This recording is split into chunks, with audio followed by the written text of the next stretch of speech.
With the 52nd anniversary of the USSR's successful landing on the moon, we at the Imperial Broadcasting Channel seek to give you, the viewer, the full story of the Russo-Yankee space race.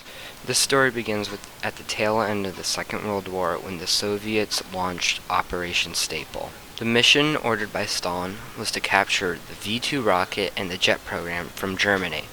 With a combination of spies and propaganda, the USSR was able to lure many German scientists to eastern Germany.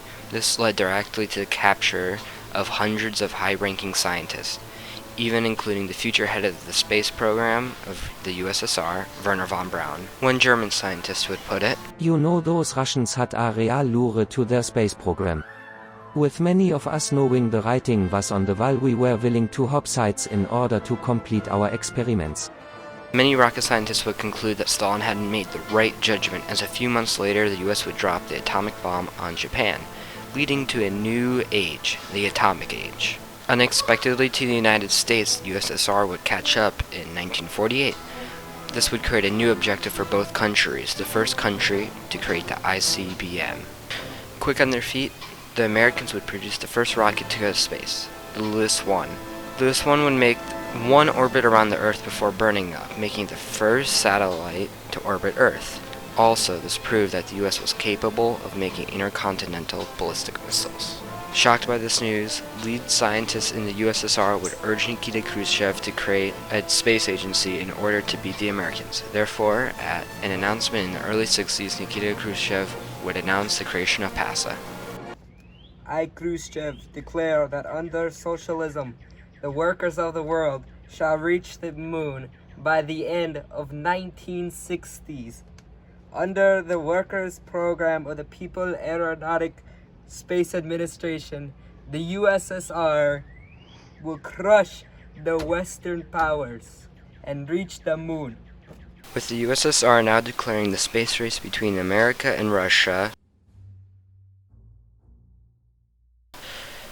the USSR would try and seek out victories for the workers of the world. However, the US would keep handing Russia defeats, with the first defeat being the US sending Meowsers, the first cat, to space on the Lewis 2.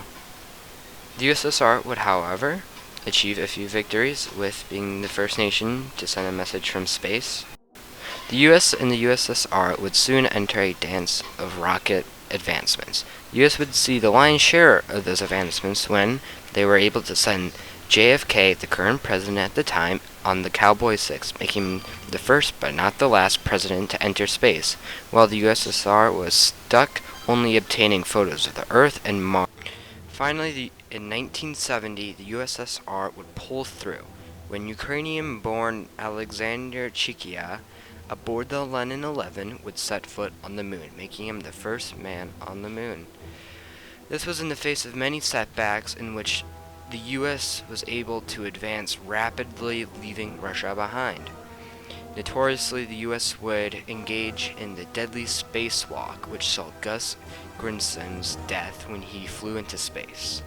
However, many would still claim it as a victory for America, being as he was the first person to do it.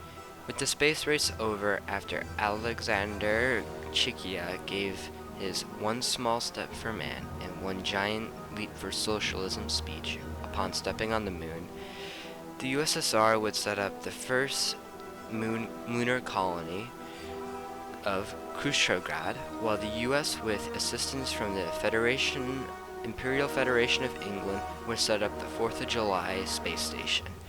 The sad reality is, however, the space race was a backdrop for the real race, which was for which nation can build the strongest and the fastest ICBM, which could carry a nuclear bomb. This was evident during the nuclear buildup crisis from 1980 to 2014, when Nixon tried to bankrupt the Soviet Union by forcing them to try and outspend high and exorbitant US military expenditure. However, the Soviets were able to meet the cost which the US was putting up to the table. The race was only ended when Obama in 2014 negotiated Pepper 1 with the Soviet Union, slowing down nuclear buildup. However, talks would quickly break down, as Jeb Bush would see a clean sweep of the Electoral Congress in 2015. The This was due to many Americans feeling as if they were betrayed after the Pepper 1 talks, and also the rumored Soviet involvement of the destruction of the Columbus space station. Acting as the only anti-communist candidate, Jeb Bush was able to win the election and suspend all electoral processes under a unanimous vote from both the House and the Senate. With Director Bush in charge, the nuclear buildup has a registered estimated number of warheads of up to 1 million pieces of armament. Now, as the U.S. invades the Texan Republic, the USSR has all of their nuclear missiles pointed at America, even missiles that are in far-flung places of the solar system as Mars, as the tension down on Earth grows day by day, in which there will be no winners as nuclear Armageddon falls upon all of us. In a world of oil shortages and in a world of mass nuclear buildup, it is up to colonists like you to join the Imperial Space Force in order to protect the British Imperial Space colonization effort. Now go to your local recruiter and join and serve the Empire.